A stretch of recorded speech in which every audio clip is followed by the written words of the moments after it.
দুনিয়াতে আপনার পছন্দের, আপনার প্রিয়, আপনার ভালোবাসার মানুষ, আপনি যার ভক্ত অনুরক্ত হিসাবে নিজেকে দাবি করছেন, তার অনুসারী হিসাবে তাকে আপনি গর্ব করছেন, কিয়ামতের ময়দানে আপনাকে আল্লাহ রাব্বুল আলামিন তার সঙ্গে উঠাবে।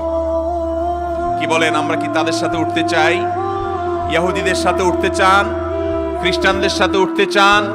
আল্লাহদ্রোহীদের সাথে উঠতে চান? বেঈমানদের সাথে উঠতে চান? মুসলমানদের শত্রুদের সাথে উঠতে চান? মানবতার শত্রুদের সাথে উঠতে চান? মাদকের প্রচারকারীদের সাথে উঠতে চান? জেনা ব্যভিচারকারীদের সাথে উঠতে চান? পর্দাহীনতাকারীদের সাথে উঠতে চান? সতরোন্মুক্তকারীদের সাথে উঠতে চান? মুশরিক কাফিরদের সাথে উঠতে চান? মোহতারাম হাজিরিন, এই খেলার নামে যে তামাশা চলছে, খেলার নামে যে ষড়যন্ত্র চলছে, এখানে আমাদের আবেগগুলো হলো পুঁজি। আমাদের আবেগগুলো কি ভাই?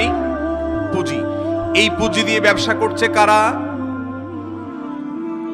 গোটা দুনিয়ার পুঁজিপতিরা, গোটা দুনিয়ার ইহুদি খ্রিস্টানেরা, গোটা দুনিয়ার বড় বড় ব্যবসায়ীরা, ব্যবসা প্রতিষ্ঠানের মালিকেরা, তারা ব্যবসা করছে।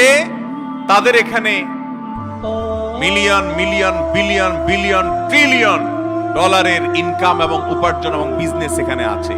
পুঁজি হলো আপনার আমার সস্তা আবেগ। কোন দল হারলেও আপনার কোনো কিছু আসে যায় না, জিতলেও আপনার চুল পরিমাণ কোনো উপকার নাকি হয়? আপনাদের উপকার হয়? আপনার পছন্দের দল জিতলে আপনার কোনো উপকার হয়? হারলে আপনার কোনো ক্ষতি হয়? যেই খেলোয়াড়ের জন্য আপনি কাঁদছেন হেরে গেছে দেখে, ও হেরে যাওয়ার পরও অনেক টাকা পাবে। আপনি কয় টাকা পাইলেন? কথা বুঝেন নাই? ও হেরে গেলেও টাকা পাবে, আপনি হেরে গেলে কয় টাকা পাবেন? ও যদি জিতে যায় সে বহু টাকা পাবে, আপনি কি পেলেন? আপনার কোনো প্রাপ্তি আছে? ঈমানদার তার প্রতিটি কাজে হয় সেখানে আখিরাতের কোনো কল্যাণ খুঁজবে, আর না হলে দুনিয়ার কোনো কল্যাণ। যেই কাজে দুনিয়ারও কোনো উপকার নাই, আখিরাতের কোনো উপকার নাই, সে কাজ কখনো মুসলমান করতে পারে